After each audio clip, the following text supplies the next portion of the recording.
This is the Module G video lecture for PLC, Introduction Programmable Logic Controllers. This is Ladder Logic Fundamentals. So the activities were to download the PowerPoint, and then you'll be able to click on the lecture video here. This is what you're doing. I'll stop a few times and you'll fill out your lecture video worksheet. You can turn in a completed lecture video worksheet. The outcomes for this module are: list the steps necessary to start a new project in the Siemens Step 7. So this week, this module switches over to the initial setup of the Siemens PLC. Explain how static IP addressing is utilized in PLC communications. List the steps needed to force inputs and outputs using Siemens Step 7. Draw the wiring diagram for 2-wire and 3-wire proximity sensors. Describe the 3 types of photosensors. Describe the 2 types of proximity switch field detection. Let's start with a Module F review of data manipulation. In this, you used move to move a register, which is a 16-bit word. Why would you move data around? We moved some different values into timer and counter presets. That's right here. If you wanted to see how this could be used, let's go ahead and stop the video and watch this holiday light example video right here, and that'll give you an idea of moving to generate a light show. We use compare commands to compare timer and counter accumulations to static numbers, greater than, less than, equal to. It seemed that that was pretty straightforward. Remember that the moves went in as an output instruction and the compare went in as input instructions. Here's a couple of compare strategies. What we had here is a series versus parallel versus limit. So depending on if you put these commands into parallel, series, or use a different one, you can get the same or close or modified result. So in this case, if we wanted a light to be on when it's greater than 6 and less than 20, you have a couple of options. The limit might be the easiest. If it was greater than 6 and less than 20, you could do a limit test and use a timer accumulation between 6 and 20. That's when this would be true and the light would come on. Another way you could do it is put a greater instruction here, greater than 6. So at 5, 4, 3, whatever that is not true, but once it becomes 7, 8, 9, it will then be true, which will allow this next instruction to be analyzed, and that's less than 20. So while it was 7, 8, 9, 10, all the way up to 19, then this one would be true, and then the light would be on. So whether you put them in series here or use the limit test, there's different strategies for using those compares. There was a pneumatic stamp circuit where you had to use a state manager, and the reason you had to use a state manager is because the limit switch on the pneumatic stamp when it started was already engaged, and that was causing the stamp to either machine gun possibly, or causing the stamp to take off before you had really started the system. So a state manager said that the process before it, which means that the stamp had to extend, the extension had to be completed before the retraction limit switch would have been true. So some type of a bit, some type of a timer done bit, something to get the state manager. You worked in a team, and usually when you work on a big project like this, the more you plan, the better things go. If we look at the logic here for this, we had a start button here that turned on a system light, and I used the system light to create internal memory. No bit here. I just straight away use the system light because I want the system light to indicate that the fictional system has started.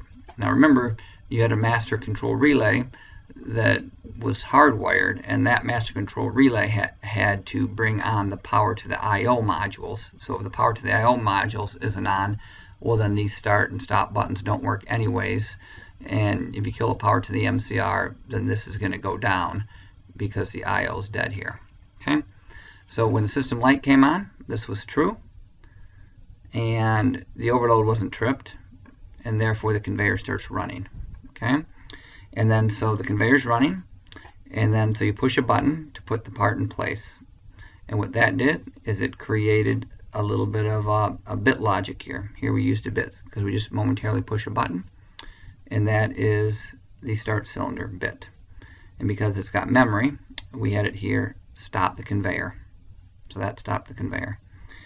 And what it did is it made this rung true, which was the stamp. So the unit went out and stamped.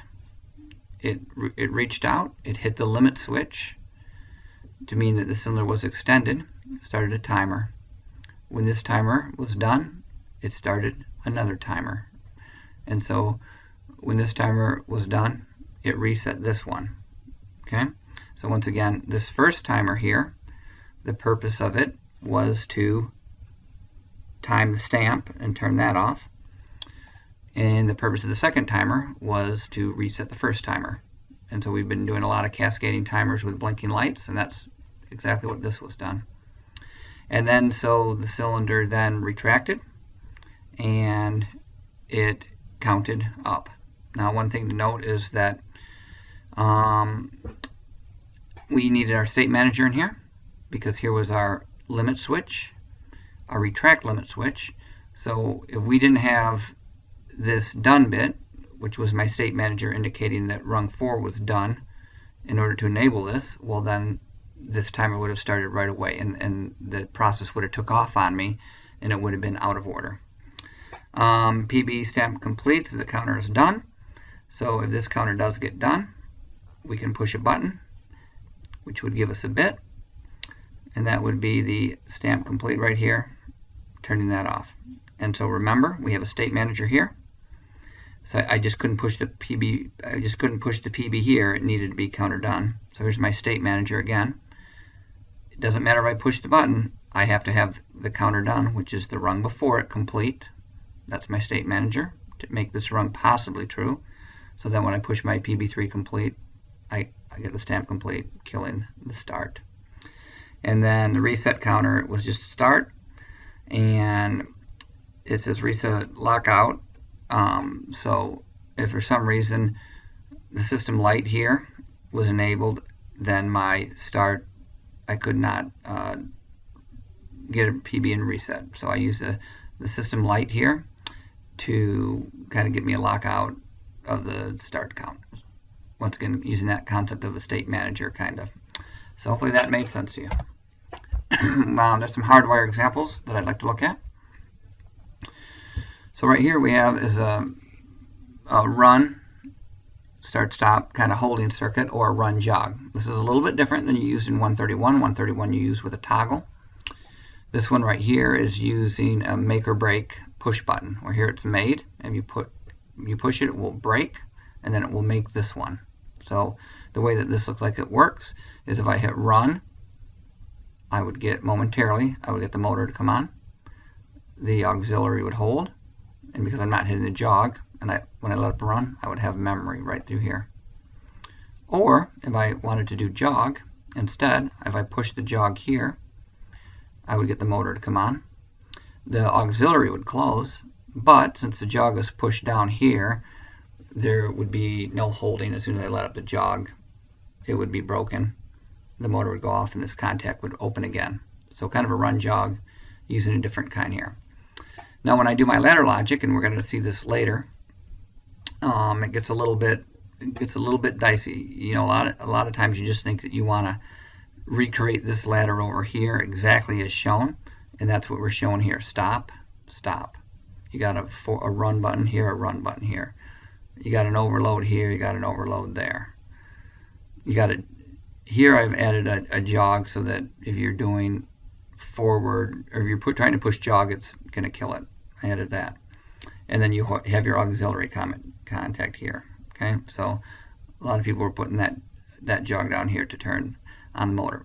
Well, I modified a little bit. Like I said, I moved my jog push button here, and I'm turning on a run bit. So if for some reason we get this here, this will be all true. Bit becomes true. It's true here, and the motor starts. If the motor starts, the auxiliary closes, and so I would have memory. Then if I hit, let's look at the other one, I have a jog push button. So the stop, I double use the stop because it's a PLC, you can do that. If I hit the jog push button, well, the overload hasn't tripped, so I would get this bit.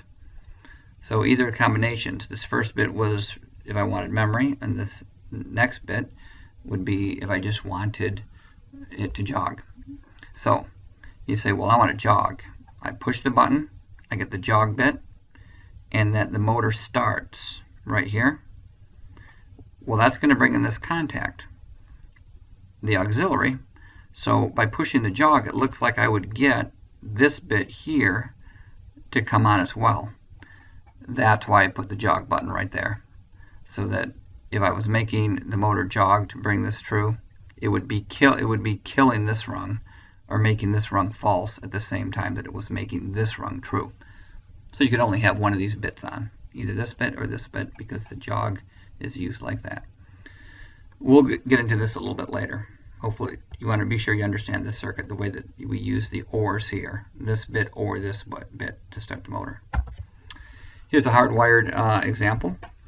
On this one, there's a control relay and a control relay. So what I did here is I got rid of the control relays, and I used the pilot lights to hold memory. Now, you might have said, well, I was going to replace this control relay with a bit here and then a bit here, a B3.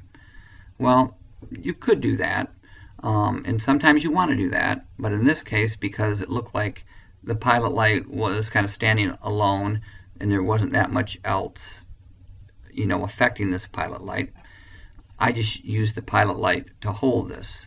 Now, for some reason, this rung was going to get broken by a temperature switch or a pressure switch or something like that, then yeah, maybe I would have looked for a bit, because then I wouldn't have any memory.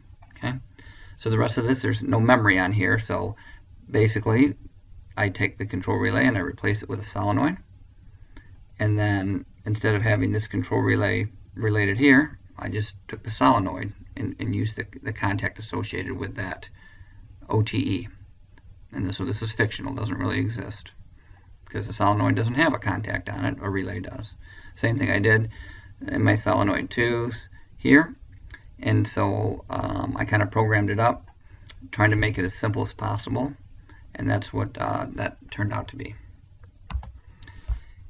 Here's another one. This is a plugging, reversing motor starter. So basically you have a forward and a reversing motor starter. And so each one of those is going to have an overload. And so this would typically say all overloads, because it looks like they're all running through all the overloads. So each rung has a reversing overload and a forward overload, a reversing overload and a forward overload. So I just kind of recreated the rungs, assuming that they're both true, except this one turns on the forward starter and forward light, and this turns on the reversing starter and reversing light. And what is my interlocks? Well, I have a reverse push button and a reverse push button. One's programmed open, one's programmed closed. So you're either going to have one on or the other. Okay. My stop push button I use twice because it's a PLC and I can. I use my aux for holding, and then I use my reversing aux and my forward aux for my interlocks, which they're showing right here. And because I have an I in front of them, they're really inputs. These are really inputs, so these are the actual auxiliaries.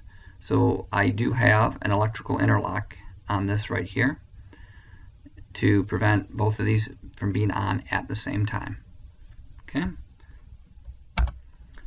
You took a quiz on the previous unit, previous module. You want to be sure you understand the answers the instructor went over with you. The 7 topics are a little bit of a sensory review, a little bit of a crosstalk activity, and talking about some other logic considerations. So basically, we talked about PLCs replacing control relays. In the simplest sense, it's great to get rid of those control relays because they don't do anything typically except make logical decisions, and we can do that with a bit, or we can do it fictionally with a contact related to something that we've addressed, a contact we've addressed to an output. Here's an example of a control relay controlling two pilot lights. There's the control relay closing and opening, or opening and closing. It's doing some logic here, so we could replace this with a bit on a PLC, and this would be one less item that we would have to wire up. We would not have to wire this control relay up. We could do a B31 and make this a B31 and this a B31. Saves a little bit of time, makes it a little more flexible. A contactor is basically a relay, but it's not a control relay. This is not for logic. A contactor is actually something that we would wire up to the PLC, whereas a control relay is a contactor is something that handles very heavy loads. So what we would do is we would just turn this on, and then the contactor would turn off and on via the PLC, and we would use this to switch on a larger load. So if you look at my PLC module here, line 1 run into the module. That means the module is sourced. So when I turn on the first bit here, it runs voltage to the coil, back to line 2. I have a current loop there. And so this coil right here of the contactor is very small amp draw probably. It's probably 1/10 of an amp, 1/4 of an amp, within the limits of the PLC output module. But these could be very heavy duty contacts right here. And this could be wired to a separate voltage, AC, DC, high voltage, low voltage, but could pass very high current over here. So now we have this current loop over here that is separate from this current loop over here. As a matter of fact, this current loop here could be a DC current loop, and this could be an AC current loop, or vice versa. But a contactor switches a larger load. And then there's a motor starter. A motor starter is just a contactor with an overload relay. So it would also include auxiliary contacts. So you have line 1, line 2, line 3, and then typically you would have a normally open holding contact or auxiliary here on a contactor. You'd have the overload trip to it. The overload would have the normally closed and normally open heater contacts that we've learned how to program those to break the ladder logic. So here's a PLC programmed motor starter. Start, stop. At the bare minimum, we want to put the overloads into the program, because if it trips, the overloads will bring the memory down. So here we have start, stop my overloads. In this particular one here, they're using M. They're not using the actual auxiliary.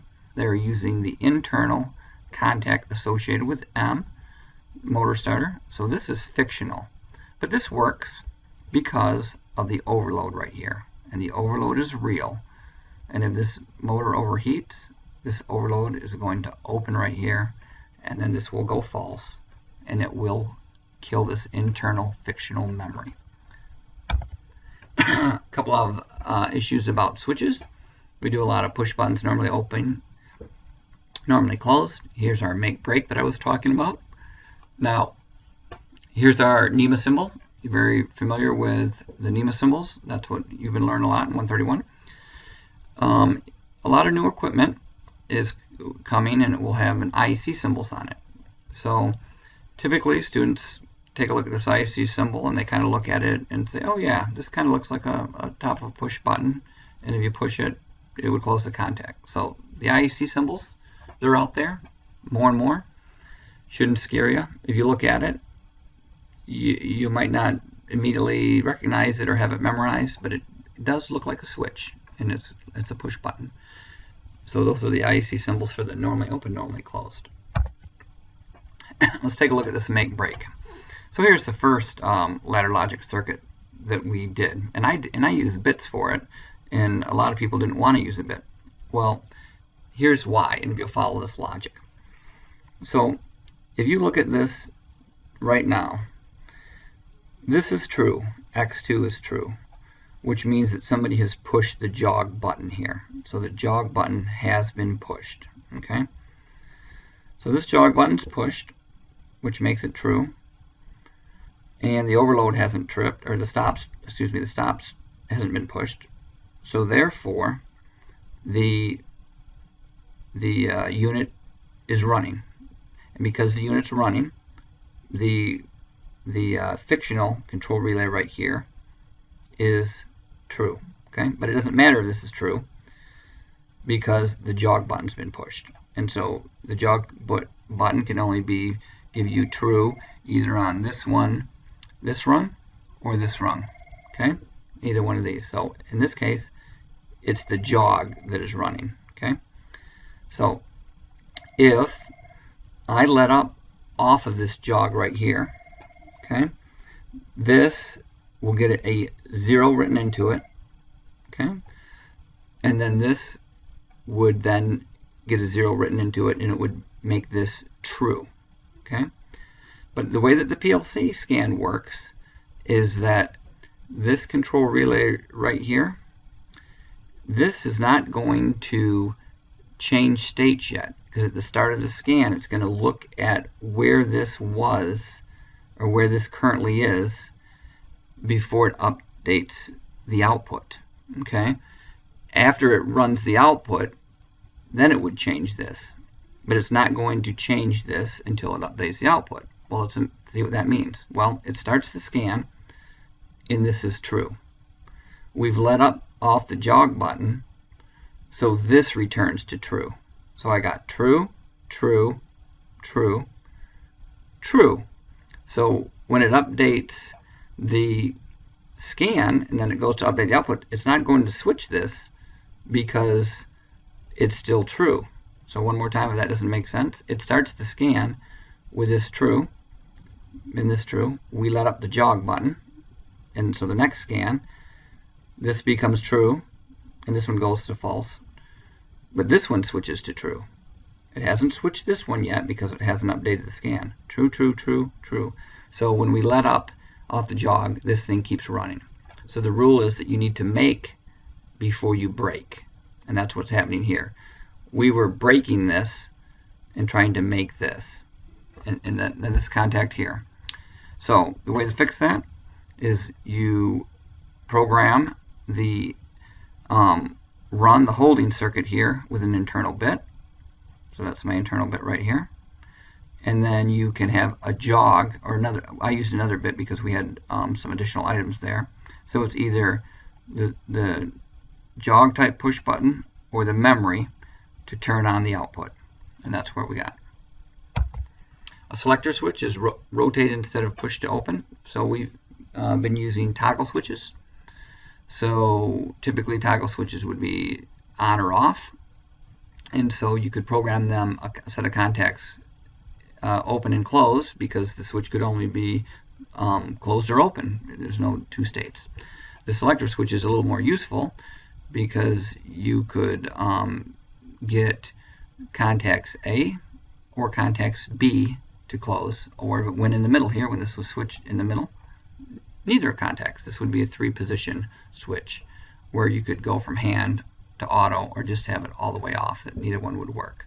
So this is a nice switch sometimes to use if you want more than one setting off and on. But if you want to use that toggle switch that we've been using, it's great to program that wired in, and then use an open contact and a closed contact, because you can't be both. We've talked about limit switches. We've been doing a lot of limit switches. The thing I wanted to point out here's the IEC symbol for a limit switch. And so when students see this, they don't panic too much, but it does look different than the NEMA symbol. And our limit switches we used on the pneumatic stamp. Here's a temperature switch. This is the temperature switch, looks common from 131. The IEC symbol, now it's getting a little bit different. This does look different between the normally open and the normally closed. So this one might not be one that you readily recognize, but you can always look it up if you see a temperature switch IEC symbol. Pressure switch, we haven't necessarily wired up pressure switches, but here's an example. We understand the symbol there. And here is the IEC symbol. That little P in the middle might help, but still might be a little bit confusing. But that's what it's going to look like. Level switches. We've talked about float switches in the gravity rule, and everybody probably feels pretty good about using level switches. So all these switches involve some type of mechanical contact. Okay. Now, if you don't have actual contact, we talk about our different proximity switches, and we have our solid state proximity switches. Here's the symbol. It's kind of the limit switch with a diamond around it, and that would be our NEMA. And you've already seen this symbol here a few times because we did wire up a prox, and you're going to see this symbol a lot. That's the IEC symbol for a prox. So be aware, don't panic, and still it's got the diamond around it. So there's different proximity principles. We have the inductive and capacitives, and basically they're talking about generating some type of a field that the part that we're sensing interacts with a field, and then it gets sensed in here and gives us a signal. Okay, so inductive does ferrous metals, so anything containing iron, and non-ferrous metals, copper, aluminum, brass. So inductive, we have an inductive field here. The metal object gets in the way of it, and it knows it. Okay. We did connecting proximity sensors. We did a 3-wire sensor already. Notice the load here. That's our PLC. So in this case, if this is our input module, it's going to negative. So it looks like this is a sunk input module right here. And therefore, we need to source. So this would be a PNP. Here's another prox. This is a 2-wire sensor. AC proxes are typically 2-wire. And here's our load. And once again, it's sunk. And this time, the voltage just comes directly through it to the load. And then the B in the PLC, and then it's sunk. So 2-wire, a little bit easier to wire up AC. Proximities sensors have a range. You want more range, typically costs more money. And then there's a make or a break point with them, where as you approach them, you might have to get inside the first field here to the second field in order to make it. But when you start walking away, it doesn't immediately break at the first field, it breaks at the second field. So there's a little bit of range in there. Maybe your dead zone or hysteresis, where you make and you break, and the LED indicates if it's on or not. Capacitive sensors, they sense pretty much in everything except for maybe deionized water, something without any charge, depends on how sensitive you get. And so once again, they have a capacitive field, and you look at a dielectric constant of the item you're trying to sense. The capacitive proximity sensors are typically more expensive than inductive sensors. So they're going to sense metal objects, non-metal objects, such as paper, glass, liquids, cloth. Okay, and there it says the larger dielectric constant, the easier it is for it to sense. We have photo sensors, and once again, these are non-contact sensors. And so they have emitters and receivers, transmitters and receivers. And so in this case, this object is going to have some natural reflective abilities of it, or it's going to have some natural light absorption. You know, black absorbs more light than white. So this is called a diffuse sensor. It sends out light, and depending on how much light it comes back, it activates it or doesn't activate it. So this is called a diffuse sensor, relying on the objects that it's sensing, the properties of it. A through beam scan. This is pretty popular, like a light curtains, where you just have a transmitter on one side and a receiver on the other. So and if you walk through it, it breaks. You have this on your garage door at home. A retroreflective is the other sensor, and a retroreflective needs a mirror. The light gets bounced off, and if you walk between them, it gets broken. There's also different types here where you can set the diffuse the light, and then you can even sense more sensitive items depending on how you get it set up. So retroreflective is very popular. Fiber optic sensor is a type of through beam. It's just very exact, and so you see a lot of fiber optics out there. It's got a flexible cable, easy to install. A lot of through beams, but there's also the retroreflective type. Fiber optics, you're not going to see the diffuse type. We've been working with a variety of output control devices. Once again, these are the symbols that you would see on your I/O wiring schematic diagrams for your PLC, but you won't see these on the ladder logic. Ladder logic is contacts and coils. So motors and overloads and control relays and pilot lights. These are the symbols that we continue to use. Some more symbols for outputs would be heater. Solenoid's one that we used. A motor, solenoid valve. So a solenoid is an actuator that creates linear movement with a magnet. When we talk about solenoid, we think about valves, but there's the symbol for solenoid. That's a very popular one in automation. And when you have a solenoid valve, what it's doing is it's moving a valve spool in here. So in this case, it's a pretty simple spool in or out. So when it moves up, the air sneaks in here and then it comes through. And then when it's shut, a spring returns it. And then that plunger goes in here and it shuts. But in more complicated valves, as we learned about 3-2, 4-2, and 5-2 valves, for example, or 5-3 valves, that when this valve spool moves, it creates a variety of different air paths. And so this is a simple valve, but there's more complicated valves. But it's all coming down to a solenoid making linear movement in there. Crosstalk. Relays are sometimes used to accomplish crosstalk between different types of controllers, such as even AC to DC. And so what this is a little video to talk about how you might use crosstalk between two items, especially if they're AC to DC. You could possibly use direct connections between controllers, but if you remember the solid state nature of those devices, that they can automatically open or close, sometimes a crosstalk relay is better. So take a look at that video. We have sequential control process here that requires operations to be performed in a specific order, and so filling occurs and then capping. So this brings in the process of our state manager that we learned with the pneumatic stamp, that for some reason, if the filling station got done, we probably want to signal the next rung and close the next rung that enables the capping station to work. That way the cap won't cap until the filling is done. And then we have controls that require things to be performed at the same time. Okay, and that's one thing that PLCs are good for. They don't necessarily need to occur in sequence. They can multitask, and so they can, as fast as that scan can go, it can update multiple outputs, and a lot of things can happen at once. So combination controls is really where it's at with PLCs. There's a quiz on this unit and then a lab.